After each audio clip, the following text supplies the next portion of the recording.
quand un pays éprouve une crise politique, la crise politique a toujours des répercussions sur la sécurité. Ça veut dire qu'actuellement la sécurité est perturbée, surtout ici dans la capitale, Bujumbura. Et quand alors la sécurité est perturbée, quand la paix est perturbée, et ça a des répercussions sur l'activité économique, la croissance, l'investissement, tout, la consommation. Ça veut dire qu'on assiste à un ralentissement des activités économiques. Et donc sur quoi vous avez vu que la crise sécuritaire a touché en grande partie Bujumbura, la ville de Bujumbura, la capitale. Or Bujumbura c'est quoi? Bujumbura c'est la capitale politique, c'est la capitale administrative, c'est la capitale économique, c'est la capitale financière finalement du pays. Elle pèse plus de 70% de la circulation monétaire, même des activités économiques qui sont à la base actuellement de la taxation pour avoir des recettes fiscales. Mais c'est-à-dire que la crise doit avoir immédiatement des répercussions sur la collecte des recettes. Si on analyse par certaines publications de Robert, on a vu que la crise a éclaté à fin avril. Au mois de mai, il y a eu un manque à gagner de 10 milliards. Au mois de juin, 16 milliards. Au mois de juillet, c'est plus de 20 milliards. Maintenant, on a même pris la peine, le courage de publier ça officiellement parce qu'ils analysent que ça peut créer un choc chez certains ou des inquiétudes. Et même les rapports trimestriels d'exécution budgétaire ne sortent plus régulièrement. Naturellement, qu'on voit qu'il y a des éléments peut-être inquiétants qui peuvent créer des inquiétudes, un choc chez certains.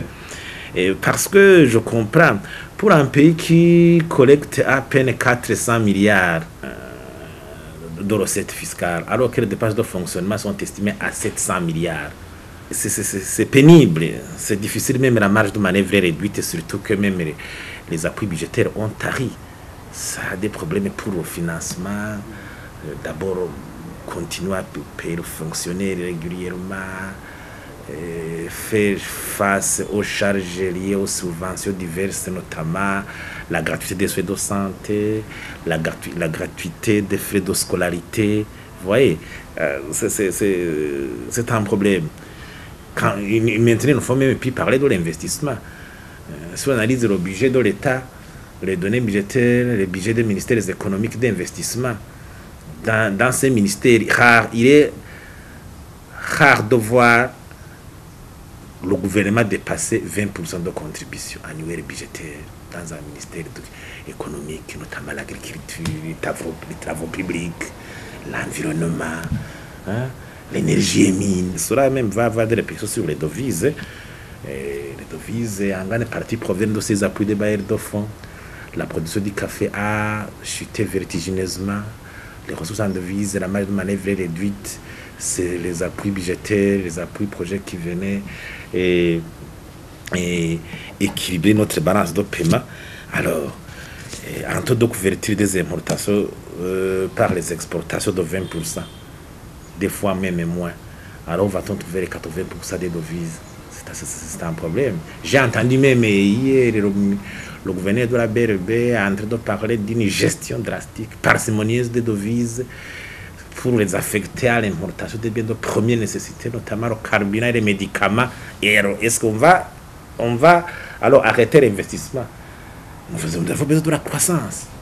Est-ce qu'on retourne dans les périodes même d'embargo où tout était géré d'une manière parcimonieuse? Est-ce que c'était le temps vraiment de retourner à la gestion comme à l'époque de l'embargo?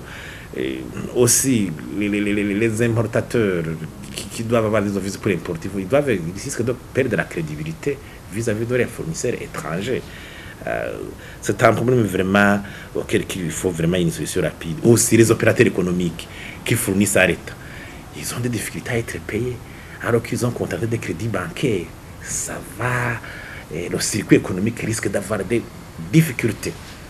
C'est pour cela vraiment que nous interpellons la conscience vraiment de la classe politique burundaise pour s'asseoir, mettre l'intérêt supérieur de la nation devant, penser à cette jeunesse, penser à ces enfants qui sont marmés à plus de 60%, penser à ce délabrement du pays au niveau économique et sécurité.